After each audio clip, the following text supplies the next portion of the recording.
Good morning, and thanks for joining us here on Condo Solutions. Every Monday morning from 9 to 10 o'clock, we talk about stuff that hopefully you care about. But most of the time, it's just condos and HOAs. But that's what we all care about here in Florida, and because we're forced to, because we live in them.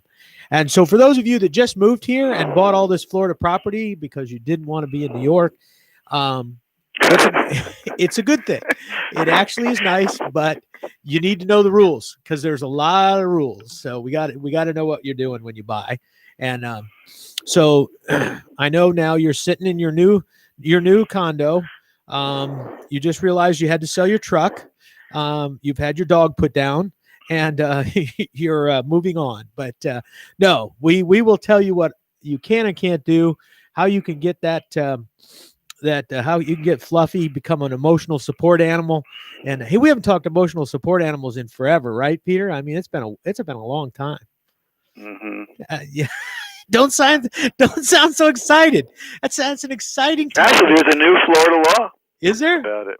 Yeah. Yeah, well, that's pretty cool. Well, we'll talk about that. My name is Mark Breckbill. I'm a CPA and a community association manager.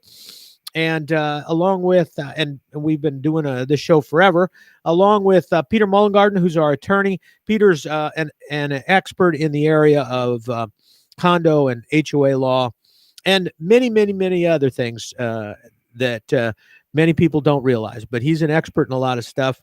And he's been giving us answers on this program for 16 or 17 years. So I appreciate it, and I know a lot of our listeners do.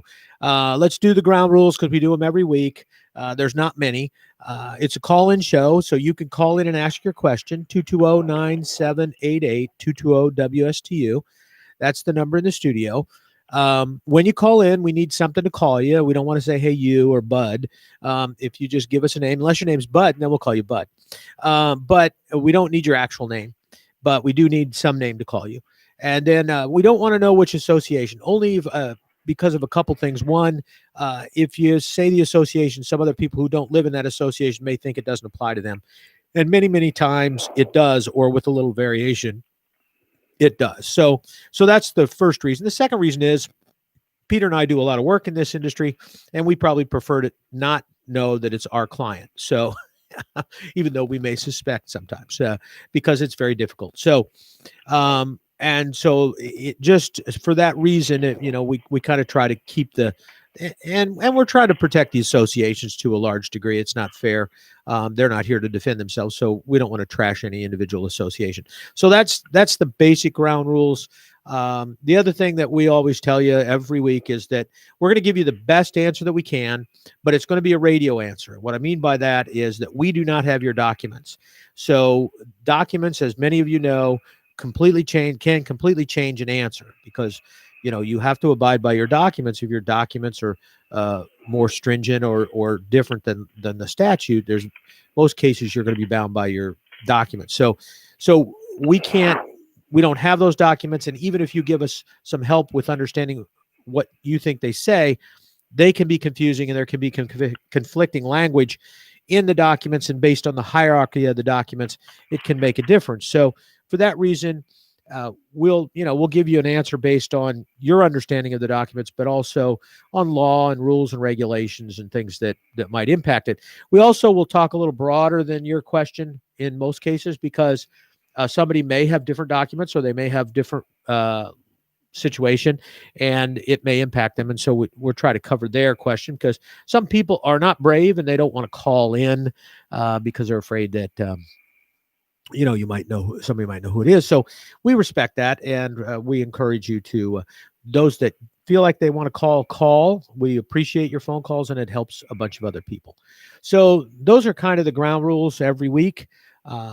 Again, the phone number is 220-9788, 220-WSTU. So feel free to call. Write that number down because that number is used on a lot of our shows here on WSTU, and so and many of them are call-in shows, so you can turn around and call in. So, all right, Peter. So that's the spiel this morning. So we can talk about emotional support animals. I'm going to mention for their listeners that are a little worried about potentially picking up the coronavirus from me. I don't have it. And even though the microphone is less than 6 feet, I don't have coronavirus, but I do have some nasal issues this morning. So if you hear me clearing my throat or occasionally coughing. Hey, have you noticed, Peter, that as soon as you put a mask on, you have to cough? Have you ever noticed that? I mean, it has nothing to do with wearing it. Just for some reason, psychologically, as soon as you get the mask on, and you try as hard as you can not to cough, because then people are going to think you're wearing your mask Exactly. because of the coronavirus, right? They think you got it right. So, It's true. It's true. Yeah, you do get an urge to cough. Yep. the flip side of that is, have you ever seen how fast you can get through the line at Home Depot if you just cough into your mask while you're standing there? All of a sudden, it just clears right out. It's pretty nice. You just move on forward and you just head out the door. But anyway, no, hopefully nobody's got the coronavirus. Nobody's got the any problems, and certainly we don't want anybody to die from it. And so all kidding aside, use your intelligence. Some of you, the little you have, but use your intelligence. Wear your mask when you can't socially distance, especially, and when you're in a situation that you're going to potentially be affecting others. That's only polite, and that includes potentially, your clubhouse and other places where, from time to time, you can't. And a lot of times too, it's when people get hot and bothered. That's probably going to be either at annual meetings, board meetings, or bridge or cribbage matches. So just wear it whenever you're at the card table, because we know how that gets. But anyway, 220-9788-220-WSTU. So Peter, what's the deal on emotional support animals? Is Fluffy staying or going? Well, Fluffy is staying. Yay! But that means I can get a cat too. Oh no, so go ahead. Or a cat, yeah. It's interesting. Yeah, there's several layers of what I'll call fair housing laws, which is what all the emotional support and the service animal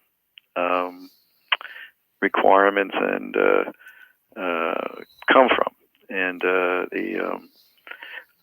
fact that housing providers, including associations, are required to grant reasonable accommodations to those who, to their restrictions against pets or animals, to these animals, which, by the way, are not pets, because they're considered to be providing assistance, and they're working, even though that the support animals don't have to actually work. They provide their therapy or support just by existing.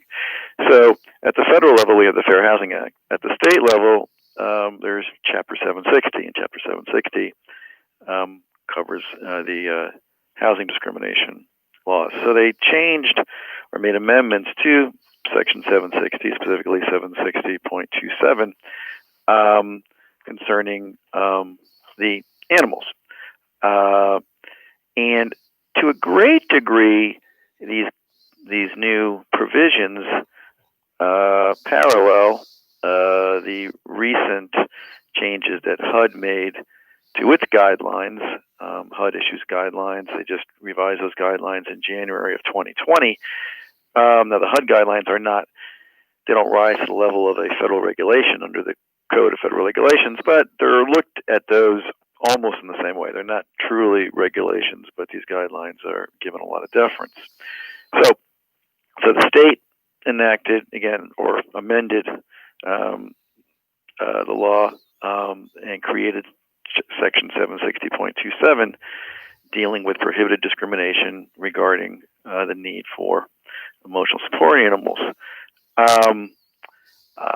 And basically, if you want to know a definition of what an emotional support animal is under now the state law, it's an animal that does not require any training to do any work or tasks, but provides therapeutic support, emotional support, by virtue of its presence, which alleviates one or more symptoms or effects of a person's disability. So, like I said, support animals do not have to be trained to do anything, but they're still within someone's ability to have. So basically, I'm not going to read this entire statute, but what it says now, that if your disability, and what is a disability? Just to remind our audience, a disability or handicap is when you suffer from a physical or a mental impairment that substantially limits one or more major life functions. And the major life functions are very broadly defined in the case law and in the Code of Federal Regulations. Hearing, seeing, walking, talking, working, bathing, performing manual tasks, interacting with others. Any type of, well, for you, bathing would be a super major life function. But so it's only one in my case. If it's that one, it's only one in my case. So there's a long list. Yeah, we hope you bathe. So there's a long list of what qualifies as a major life function. So basically, if someone's disability is not readily apparent, such that you can't detect or know that the person is disabled or handicapped just by being with them, seeing them, it's not readily apparent, or if their disability-related need for the animal is not readily apparent, then the housing provider is entitled to certain documentation. Now, that can be the fact that they're getting disability benefits, from any kind of governmental agency, whether it's federal, state, or local. If they're getting housing assistance because of a disability. But the one that we typically deal with is information from a healthcare provider, right? So some type of documentation from a healthcare provider that the person has a need for the animal. Now, the way the state law has changed is that this includes a telehealth provider, okay, or other similarly situated or licensed practitioner, who must be licensed in that person's state or jurisdiction, but under the state law, but only if such out-of-state person has provided in-person care services to the individual on at least one occasion. Now, I'm not sure how this is going to shake out under the federal law, because the federal law also recognizes that health providers can provide services remotely, okay, through the internet or otherwise. Under the federal guidelines, though, they state that licensed healthcare professionals deliver services remotely, including over the internet. One reliable form of documentation is a note from the person's healthcare professional that confirms the disability and or need when the provider has personal knowledge of the individual. This says, now, so under the federal grounds, it says personal knowledge. Now, whatever that means. The state law says that these out-of-state people who are providing the diagnosis or the therapy remotely have to have at least one in-person meeting. Now, does personal knowledge in the federal guideline mean necessarily an in-person? Okay, or can you? I don't know. And generally speaking, I don't know if this situation, if the state can be more restrictive. This is all new. Yeah. Okay, because the federal law supersedes state law when there's a conflict, right? Right. So this is just one interesting. Again, this is a brand new law, just became effective July 1st.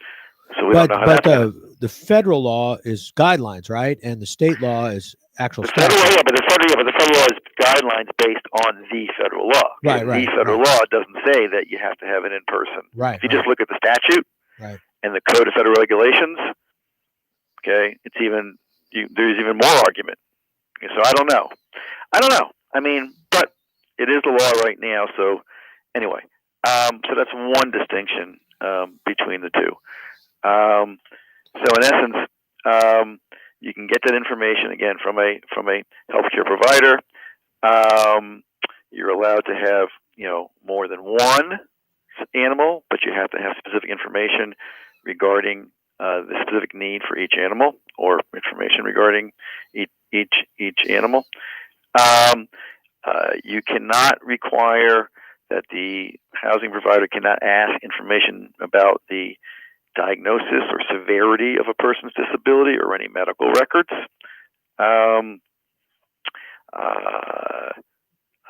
The person may disclose that information at their discretion, but you can't require them to, obviously. You can't require any specific form, okay, or any kind of notarization or affidavit, or you can't deny a request because you didn't follow your form. So if you have certain forms that you have published, application for a accommodation or documentation that you want filled out. You can ask, but you cannot require that they use your forms. Basically, the person can ask any way they want. They can write it on a napkin. As long as they're making it clear that they're requesting an accommodation, you can't require that they use their forms. Now, both laws, or both guideline and the state law, do say that these registrations that you get over the internet, these identification cards, these certificates, and things like that, those by themselves are not sufficient to establish that a person has a need. That's something I've always said. I think those things, quite frankly, are somewhat irrelevant, or are irrelevant to me. Yeah. These national registration of support animal, and you see these identification cards saying that Fluffy, to use your name, is a registered emotional support animal. That's the stuff you buy on the internet. Yeah. To me, that's kind of just people making money off the internet. But it comes with a nice vest too. It comes with a nice vest. You get a nice certificate. You can put it on the wall. You get a picture of Fluffy. It's beautiful. By the way, my association allows a pet, but I'm going to need an emotional support pet or animal for my pet, because he's not used to being home alone now through this coronavirus, and he'll be traumatized when I leave the house. So I'm going to get an emotional support animal for my pet. You probably had that backwards. He's probably very, very happy to be without you. He's just having a party when you're gone. So that's right. You think he's upset. He's just tired because he's been partying all day long. Yeah, but it's hard to party by yourself. So he needs somebody else. Well, he's still very happy. He's probably getting into your liquor cabinet, and you don't know it. He does seem a little happy at the end of the day. He just looks a little tired because he's been drinking all day. Now, one thing that's interesting, it does say that you can provide in the state law, you can require proof of compliance with state and local requirements for licensing and vaccination. Okay, and I've always thought that's reasonable anyway. Okay, so I've usually tell my clients that even though in the federal law there's really nothing about that, I think it's reasonable, in your requirements when you're getting an application for one of these animals or a request for one of these animals, to require that they are current with their licensing and their inoculations and vaccinations. The state law also says, interestingly, that a person with a disability or disability-related need is liable for any damage done to the premises or to another person by his or her emotional support animal. So if the emotional support animal starts tearing up the, common area, common elements, or does injury to someone else, that the owner of the emotional support animal is liable for that damage or that injury. Now, can you also require that they follow some of the rules that you have for, as to where they can go to the bathroom? They have to be on a leash, that kind of thing? It's not in this statute. I have taken the position, that I believe that is reasonable, but then that also depends, on each circumstance. To me, and then there's some disagreement on this, I'll be honest, but to me it is reasonable to say that the animal, for example, must be, on a leash when it's outside your unit or it's outside your property. I think it's also reasonable to say you must pick up after the animal. Now, someone can argue, well, what if the owner of the animal is, 98 years old and is incapable of doing that? Right. I don't know. Again, to me, that is reasonable. Now, walking the animal in a certain location, again, I think it depends where that location is. Is it a mile from my house, or is it, something reasonable? Right. Can you require that you walk it off the property? I don't think so, but I know a lot of communities do. Again, to me, reasonable, that you have to pick up after it. Again, but all of these, restrictions are, subject to, the facts and circumstances of each case. And there's nothing that I'm aware of that necessarily authorizes the association to impose conditions.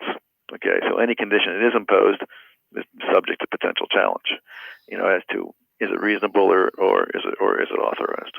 Yeah, it's we've talked about this a number of times, of course, on the show, and And a lot of people, a lot of people don't understand that, they can't understand why the association has these restrictions in the first place. But, as I've said a number of times before, there are people who are, uh, in effect, deathly allergic to dogs or cats, and they would live in constant misery. The nasal problem that I had mentioned this Well, it's morning. interesting you said that, because I'm going to interrupt you for a second, because there was a case that came out from another jurisdiction. I don't have it in front of me, but it wasn't Florida. It was another jurisdiction, which somewhat conflicts with a Florida case. But this was a case where someone did have a severe allergy, okay? And that person was there first, before the person who wanted the animal. Uh-huh. And long story short, in this particular case, they ruled that the animal had to go because the person with the severe allergy was first in time, first in the community. And I guess all this, I don't have the case right in front of me, but the bottom line of the case was that the person that wanted the animal couldn't have it because of the other person's reaction to it. Now, the other case or cases that I've read on the same, so the cases are not entirely consistent or whatever. The other cases I've read say you have to have a balancing test between the two, and try to accommodate both if possible. And they may have discussed that in this case too. I didn't read the whole case yet. Just the outcome, and that it really wasn't based on which one was there first. It was a balancing test, and then there was a Florida ccase where maybe it wasn't Florida, but there was a case where basically someone had Crohn's disease. It was in a college, but it wasn't in Florida. There was someone had Crohn's disease. Somebody else wanted an animal. The animal was denied because of the person with the Crohn's disease, and the animal would exacerbate that. But in this case, they said no. You had to allow the animal and just set up a system, try to keep the people apart and to balance the two. So there's not complete agreement on those cases either. I didn't mean to interrupt you, but so there is this tug of war a little bit between those who, like you say, have severe allergies or maybe severe fear, right, of deathly, from some traumatic incident. Maybe someone has a deathly fear of animals, and they can't be around dogs or whatever. So again, that issue is still being hashed out. Yeah, and that's what I was getting at, is that there's a lot of those kind of situations out there where somebody well, like I was saying, I mean, I'm allergic to cats and dogs, and I used to spend most of my life with with problems breathing because of that. But it's but I don't have it to the point that I go into shock or something. But some people do. I mean, some people have those kind of allergies that they can die. They can die. Literally. Yeah, and so. Mm-hmm. And that's why I get a little upset when people abuse this. There are legitimate emotional support animals out there. I mean, we all know, probably are familiar with veterans that have post-traumatic stress syndrome, and they they have an animal that helps them deal with that, and they need that animal, and that animal's trained for that kind of thing. But and so we're not saying that but it's gotten to be such a joke that it's becoming, it's almost like anybody that has one, it's just fictitious. No, it is unfortunate because, and I've said this on the air before, so I guess I'm probably repeating myself, so I apologize to our listeners. But there are, as you said, there are legitimate needs for support animals. Okay, many different legitimate needs, whether it's PTSD or other, or anxiety or whatever, panic attacks. But it's unfortunate that the number of, for lack of a better word, fraudulent, ones, or at least, those that appear every which way to be fraudulent, has kind of poisoned the whole tree here. And everyone looks askance at all of them. That's right. And which really does a disservice to those who actually do need them, right? And like I've said a million times, I still think the law has obviously a need, and the law is very well intentioned. And unfortunately, where it gets abused, it tends to go sideways or down. And and that's unfortunate. Yeah, and and it is it is unfortunate, and it has it has been abused, but hopefully we'll settle into a set of rules and regulations that people can live with. But like I said, if you've bought your home specifically because you have one of these phobias or fears or allergies or whatever it is, and then all of a sudden somebody moves in next door to you, with a pit bull or with a something like that, um, and it's difficult. That's not right. I mean, I think you made a decision. Everybody, you have a right to live and enjoy your property, and you shouldn't have. Now, if you moved in and there was no restriction on pets or anything, that's a different story. But the fact is that if you've got a medical condition, I think you should be protected as much as the person that has the need for the emotional, that has another But even medical that's difficult. Yeah, that's difficult. I mean, I agree that someone who has a medical condition or a severe mental issue with an animal needs protection as well. And you're right. Maybe it would be better if any guidelines you draft are going to have holes in it. Unfortunately, Yeah. just well, it's interesting, Peter, that we've come to the point too down the road. We've talked about this before, that slowly but surely, many of our condominium associations, particularly our high rise or closely or larger condominium associations, are almost turning into quasi medical. Between all of the things, and it's understandable. We have a lot of elderly people who still are alive and doing well. That's the great thing about Florida; it keeps you young.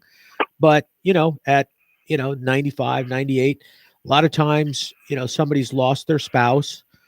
Maybe the first time in 60 years they've lived alone, and now all of a sudden they're by themselves, and that can be very traumatic. So I understand that the accommodation is, it's like I said, I think we put the emotional support animals in the medical wing, and we have the non-medical wing for the other one. So in the medical wing, we have emotional support animals and coronavirus, and in the other wing, we have those people who are healthy and don't have coronavirus. But no, but I do think it's getting to the point that they expect associations, to basically litigate or mediate healthcare issues, and so I'm kind of amazed right now that we haven't heard about more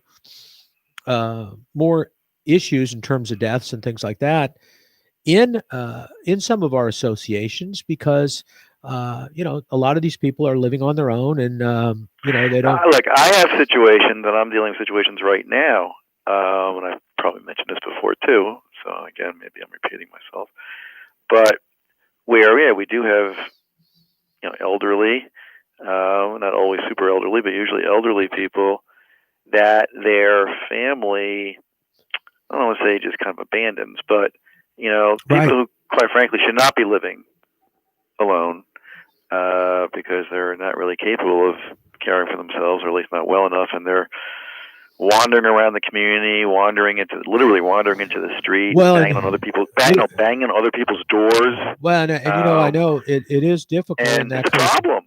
It's a problem. Yeah, and so and it is, and what happens is you get that situation, and they don't have anybody watching after them, and many of them are starting to get the middle or ending signs of dementia or Alzheimer's, and nobody's there to really even diagnose them, and the association certainly shouldn't have to step in and do that. That's not their job. That's not their role. To have somebody Baker acted or whatever. So it does get to be it's a difficult situation, and I know it's and that's unfortunately some of that is becoming more prevalent. So, and it is much, it's a very difficult situation. We have a caller, Bill, go ahead. Good morning. Morning. Morning. Morning, Peter. I have a question about association emails. Is that part of records? The way that the cases read is emails between, well, I'm going to talk about board members now, okay? But emails between board members individually are not an official record, but an email from a director, say, to the manager or to the association computer is a record. Also, emails the association receives, again, either through the manager or through the association computer, are records, and the emails that the association sends out from its manager or from its own computer are also records. Peter, what about the reply all situation? What if the what if the people on the chain, even if it's not off of the computer in the office, what if everybody on the chain are board members, and and they're doing a lot of reply all type stuff? Is between that themselves? Well, directors are allowed to communicate to themselves. I would say that if they're just emailing between themselves, it's probably not going to be a record. Mm-hmm. Yeah. Okay. All right. So this is specifically for the association's website or email site, actually. I'm not talking about the board members' personal email. Yeah, to me, that would be a record. Just to be clear, this is about the association's email, which I did a records request, and the board member told me, we get them, we erase them, because according to our rules and regulations, you have to put it in writing. Now, is that wrong or right? Is he supposed to be erasing them? I don't believe so, no. That's part of the records as far as I'm concerned, right? I agree. Yes. No, that would be something I'd have to take up with the state, file a grievance. Yes. With the state. Yes. Yeah, they're not properly, because basically the state law has a laundry list of what is considered to be a record. Okay. Right. At the bottom of that list, it's kind of a catch-all. It says any written record related to the operation of the association. That's paraphrased, but basically what it says. So to me, if they're receiving emails from owners, okay, or sending out emails to owners, I guess in this case it's receipt. That would be a record. Yeah, because that's written.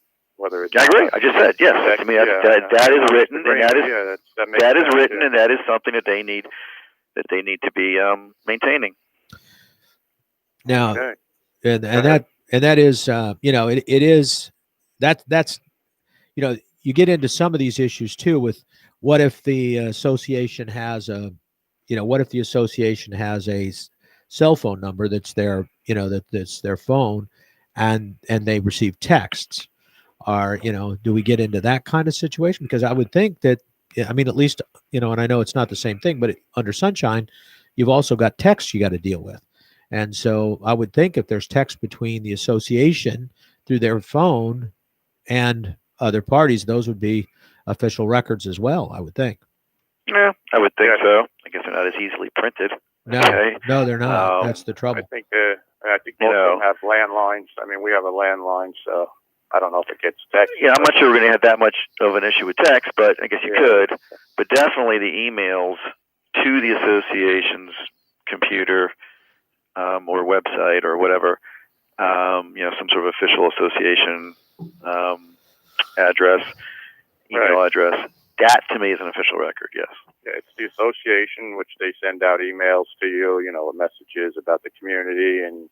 Yeah, those are records too. That's all records. And now they may have to board members saying that our personal association rules and regulations state you have to put it in written form. That's why we erase it. That doesn't supersede state laws, right? It doesn't supersede state law. And emails writing.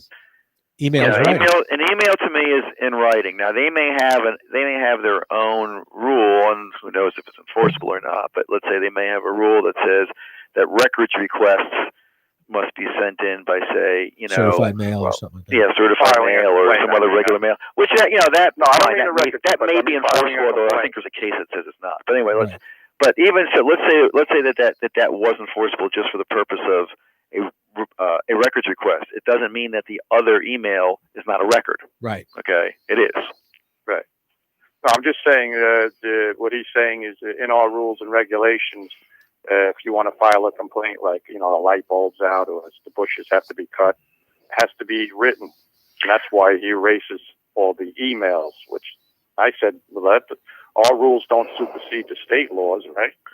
Well, there's two different things here, though. I mean, we have two different issues. Okay, one is, can they have a rule, okay, whatever that says that requests for work orders or complaints or whatever must be in a different form of writing, okay, a hard copy or something like that. Right. I guess theoretically, maybe, the whole issue there is, whether that's reasonable or not. Who knows? But it doesn't mean that. Hang on. It doesn't mean that the other request, okay, even though it might not have complied with the rule, is still not a record. Now, what does it mean? I don't know. Does it mean that they have to treat that? I mean, in other words, they can't determine themselves by their rules what are records. Right. They can determine by their rules, as long as they're reasonable, the way people perhaps make requests for work orders or complaints or something like that. Oh yeah, right. Yeah, but even that has to comply with statute, because there's statutes, about records requests, and there's statutes about written inquiries. But notwithstanding that, when you get to the bottom line here, whether or not the request complied with the rule regarding a work order is one issue, but the request itself, being emailed in, is a record. I'm not trying to split hairs here, but the email itself, no matter what it said, is a record. Right. Because as far as I'm seeing it, and I think there's something funny going on here anyway. Is people complain about issues and this and that. They email him, and he erases them, and nobody knows about it. And they kind of keep you in the dark. That's the kind of thing going on. I don't know if it is 100%, but I think that's what it's going on. Let me erase everything before somebody could see that this person complained this, and a lot of people are complaining. Well, it sounds like Richard Nixon must be running the association. Yeah, it's pretty bad. Jim Comey. With the old, with the don't go there. With the at least I was going to an 18-minute Rosemary Woods gap. Okay. Yeah, Mark is making things up. That's basically it. Yeah. I mean, how do you know who's complaining? And then if you complain, they say, well, you're the only one complaining. Well, how do I know? Where's the emails? Is anybody else complaining? It doesn't make a difference if you're the only one complaining. Okay, well, I know that. I mean, so the bottom line is, well, here's the deal, and I've said this a million times. Board members, whoever, if they're doing something wrong, and I think for the most part, I'm going to say this because Mark says it all the time, I think 99% of the board members do their best and are doing the right thing. Okay, but when you have the occasional director who is not or might not, the only way that gets stopped, quite frankly, is if someone complains to the state or files an arbitration or in some circumstances files lawsuits about it, or there's a political solution where the person is taken out of office, okay, and no longer has the position to do what he or she is doing. Right. But they can say till they're blue in the face, hey, these emails aren't records, and they get erased and go jump in the lake, right? Right. And quite frankly, if they stay in that position of power and they're never brought to task on it, then they get away with it. And exactly. You and I and everyone else can complain until the moon turns purple. Right. But anyway, I'm not ranting on this. I'm not. This is I know. But I'm just saying, if that's his position, then someone needs to make a complaint and let the state tell him that he's wrong. I am going to. That's why I'm asking you first, but okay, and I'm not yelling at you. Clear on that, because they are part ignorant and part crooked, so it's hard, and by you just saying, well, our rules and regulations say you have to write the complaints. If you don't write them down and you email them, we erase them. But that's just wrong. Again, saying the complaints have to be ourselves. Written down may be okay, all right? But saying that the email is not a record is not okay. It may be okay that they want to have the complaints come in a different format, as long as it's right. Or to a different person, a different address, a different way. They don't want it going. Maybe they want it going through the property manager or whatever. So and I can understand that. You got to have, Yeah. some kind of order in terms of, otherwise things would get missed. Somebody sends one to the secretary and somebody else sends something to the president, and then somebody sends something to the property manager. So I can understand dictating how that goes through. And if it's certain things like records requests and things like that, I can see that you would ask for that to be in writing and maybe sent by certified mail so that you've got a record that it was received, and but again, like Peter said, the fact still doesn't change the fact that email records to the association are official records. So Official records. yeah, Exactly. so it's, and they should be saved. Now, how you get a copy of them? Can you say, "Let me see all your emails"? Records request. You'd have to make a records request under whatever format the association has determined, as long as that format is reasonable. So if that is that you have to send a certified letter to the association, attention of the property manager, then that's what you have to do, even though it'd be easier, to send an email. But and I think some of this stuff, Bill, is going to change over time. I mean, I think it's going to get more. I think more things are going to become official records rather than less. Like, that the situation I'm talking about with the email chains among board members, where they're basically voting on stuff before the meetings. I think ultimately there's going to be some changes to that. I think, because that's obviously a way to circumvent the intent of the law, which is open discussion among and have the members have an opportunity to discuss.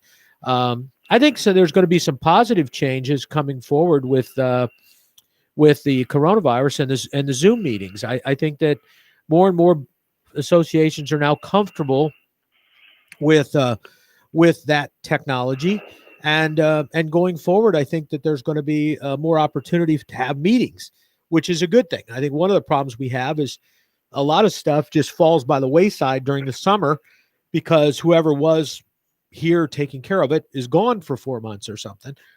And so, things just seem to fall apart. And, I don't know how many times I've had associations say, well, nobody's here. We don't have a quorum. So we're not having meetings from May through November or October. And so, and that's not right. I mean, an association is a company that needs to have constant, at least some constant input by its board. To say that the board's not necessary for 4 or 5 months is just really kind of ludicrous. It is necessary because otherwise you're just turning a lot of power over to probably 1 or 2 people, and that just ends up in a mess. But anyway, so it'll be interesting to see what happens with technology going forward. I think that's going to make a big difference on some of these things as well. And then the question becomes, how do you and what do you? Can you record a Zoom meeting? How do you save that if you can record it? Are you required to record it? There's going to be a lot of those kind of questions coming up, Well, you can record a Zoom meeting. Why can't you record it? Well, you could, but you have a camera, a little camera, and you're pointing it at your computer screen. There's no law and you're allowed to record meetings. That's a state statute. Right. But the question is then, how much of that is being done via, I mean, certainly you could also take the position that you don't have to have an electronic copy of that. You could have written minutes just like you normally would. So there's going to be a lot of stuff going on with the electronic things happening in the future. So it'll be interesting. I personally am in favor of board members sending stuff to the association via Snapchat. That goes away almost instantaneously after you send it, and it kind of is, just defeats the purpose. But no, I mean, there's so many things out there. Technology, let me just jump in because you were getting up. I just want to ask Peter a couple of questions. We're getting up against the clock here. So this is about well, let me just this is I'm concerned with the 719 because I'm a co-op. But is there anything that the state is doing to make the records go onto a website like the 718 condos? Did they have any update on that? Yeah, but even on the website, it's limited to what records are on the website. Oh, really? Okay. Yeah, not everything goes on the website. The documents go on the website. The minutes don't even go on the website. The documents go on the website. You have meeting notices on the website, plus any documents. You have contracts on the website. So it's not like everything's on the website. Okay, it's a relatively short list. That's unusual. Now, if the association records these meetings, say at the physical presence, the clubhouse, I'm not talking about the Zoom meetings. Now, they record it on a audio recorder and a camera. Now, does that recording have to be converted into minutes, or can they just erase that also? After it's put into minutes, they can erase it. I mean, they only generalized the minutes. They don't put every hour's worth of meeting into the minutes.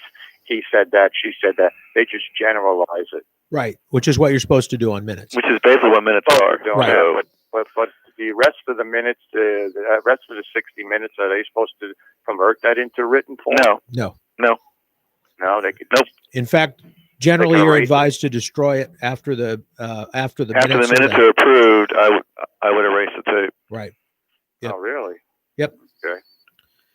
Any owner though can make their own tapes. That's the thing. I mean, you want to if owners want a verbatim, right, transcript recording, they're free to record it or have someone record it for them if they're not around. If they're out of your own camera, bring your own camera to the meeting. Yep.